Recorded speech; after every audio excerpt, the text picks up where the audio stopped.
Hi friends, Assalamu alaikum. Welcome back my channel.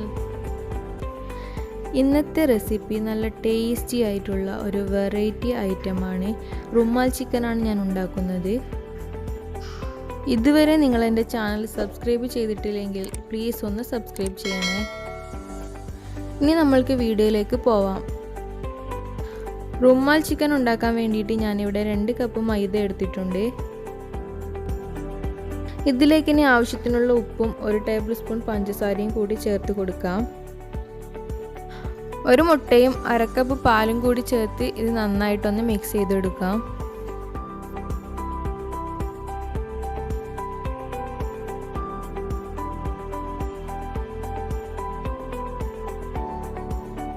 ഇതിലേക്ക് ഇനി ആവശ്യത്തിനുള്ള വെള്ളവും കൂടി ചേർത്ത് നമ്മൾ ചപ്പാത്തിക്കൊക്കെ കുഴക്കുന്നത് പോലെ ഒന്ന് കുഴച്ചെടുക്കാം. ഇപ്പോൾ ഞാനിവിടെ നന്നായി കുഴച്ചെടുത്തിട്ടുണ്ട്. ഇനി ഇതിൻ്റെ മുകളിലേക്ക് കുറച്ച് ഓയിൽ ഒഴിച്ച് കൊടുത്ത ശേഷം ഇത് നന്നായിട്ടൊന്ന് സ്പ്രെഡ് ചെയ്ത് നമുക്കിതൊരു 10 മിനിറ്റ് റെസ്റ്റ് ചെയ്യാനായിട്ട് വെക്കാം. റുമാൽ ചിക്കൻ്റെ ഫില്ലിങ്ങിന് വേണ്ടിയിട്ട് ഞാനിവിടെ കുറച്ച് ബോൺലെസ് ചിക്കൻ എടുത്തിട്ടുണ്ട്. ഇത് ചെറിയ ചെറിയ പീസായിട്ട് മുറിച്ചെടുത്തിട്ടുള്ള ചിക്കനാണ്. ഇതിലേക്ക് ഞാൻ ആവശ്യത്തിനുള്ള ഉപ്പ് ചേർത്ത് കൊടുത്തിട്ടുണ്ട്. ഇനി ഇതിലേക്ക് ഞാൻ 1/4 ടീസ്പൂൺ മഞ്ഞൾപ്പൊടിയും 1 ടീസ്പൂൺ കുരുമുളക് പൊടിയും കൂടി ചേർത്ത് നന്നായിട്ടൊന്ന് മിക്സ് ചെയ്തെടുക്കാം. നന്നായി മിക്സ് ചെയ്തെടുത്ത ശേഷം നമ്മൾക്കിത് ഓയിലൊന്ന് ഫ്രൈ ചെയ്തെടുക്കാം. ഇപ്പോൾ നമ്മുടെ ചിക്കനൊക്കെ നന്നായിട്ട് ഫ്രൈ ചെയ്തെടുത്തിട്ടുണ്ട്.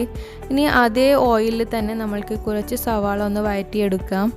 2 മീഡിയം സൈസിലുള്ള സവാളയാണ് ഞാൻ എടുത്തിട്ടുള്ളത്. അത് ഇതുപോലെ ഒന്ന് ചെറിയ ചെറിയ പീസായിട്ട് മുറിച്ച ശേഷം നമ്മൾക്കിത് ഓയിലൊന്ന് വഴറ്റിയെടുക്കാം. ഇതിലേക്ക് ചെറുതായി മുറിച്ച പച്ചമുളക് കൂടി ചേർത്ത് കൊടുത്തിട്ടുണ്ട്.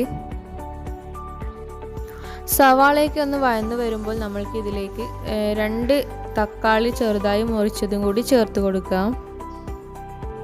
തക്കാളിയൊക്കെ ഒന്ന് നന്നായി ഉടഞ്ഞു വരുന്നത് വരെ നമ്മൾക്കിത് വഴറ്റിയെടുക്കണം. ഇതിലേക്ക് ആവശ്യമുള്ള ഉപ്പ് കൂടി ചേർത്ത് കൊടുക്കുന്നുണ്ട്. 1/2 ടീസ്പൂൺ കുരുമുളക് കൂടി ചേർത്ത് കൊടുക്കാം.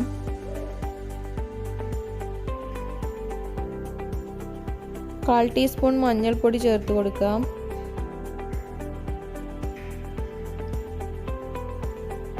1 ടേബിൾ സ്പൂൺ മല്ലിപ്പൊടി ചേർത്ത് കൊടുക്കാം. കുറച്ച് ഗരം മസാല കൂടി ചേർക്കാം.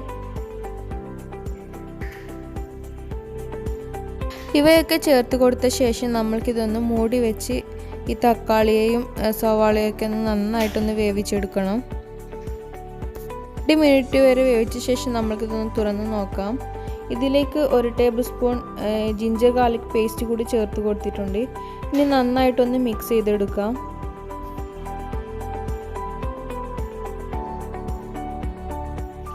ഇപ്പോൾ ഇവിടെ തക്കാളിയും സവാളയും ഒക്കെ ഒന്ന് നന്നായിട്ട് ഫ്രൈ ആയിട്ട് നമ്മുടെ മസാലപ്പൊടികളൊക്കെ ഒന്ന് നന്നായിട്ട് മിക്സ് ചെയ്തെടുത്തിട്ടുണ്ട്.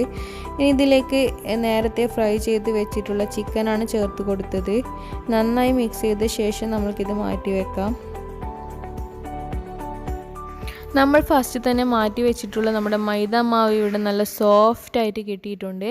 ഇനി ഇതൊക്കെ നമുക്കൊന്ന് പരത്തിയെടുക്കണം. അതിന് വേണ്ടിയിട്ട് ആദ്യം തന്നെ നമ്മൾക്കിത് ബോൾസാക്കി മാറ്റിയെടുക്കാം.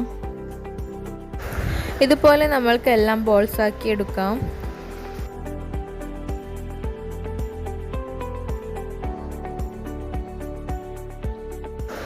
അപ്പോൾ ഇവിടെ നമ്മൾ എല്ലാ ബോൾസും ഒന്ന് റെഡിയാക്കി വെച്ചിട്ടുണ്ട്. ഇനി ഇതിൻ്റെ മുകളിലേക്ക് കുറച്ച് ഓയിലൊന്ന് ബ്രഷ് ചെയ്ത് കൊടുക്കാം.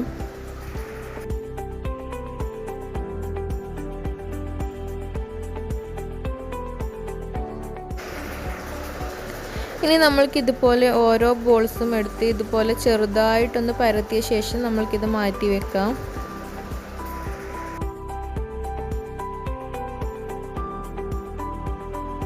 ഇനി നമ്മൾ നേരത്തെ പരത്തി വെച്ചതൊക്കെ ഒന്നുകൂടി നല്ല സോഫ്റ്റ് ആയിട്ട് കിട്ടിയിട്ടുണ്ട്. ഇനി നമ്മൾക്ക് ഇതിനെ നന്നായിട്ടൊന്ന് പരത്തിയെടുക്കാം.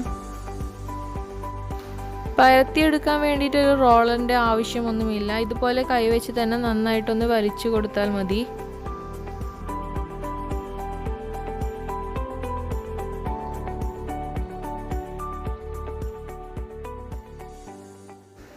ഇപ്പോൾ നമ്മളിവിടെ നന്നായി പരത്തിയെടുത്തിട്ടുണ്ട്.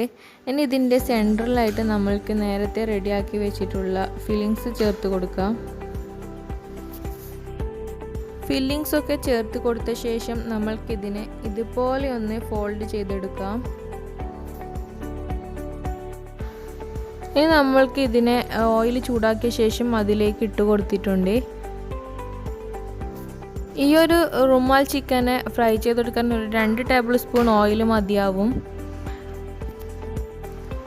2 സൈഡിലും നല്ല ക്രിസ്പി ആവുന്നത് വരെ നമ്മൾക്കിത് തിരിച്ചും മറിച്ചും ഇട്ട് കൊടുത്ത ശേഷം നമ്മൾക്കിത് കോരിയെടുക്കാം.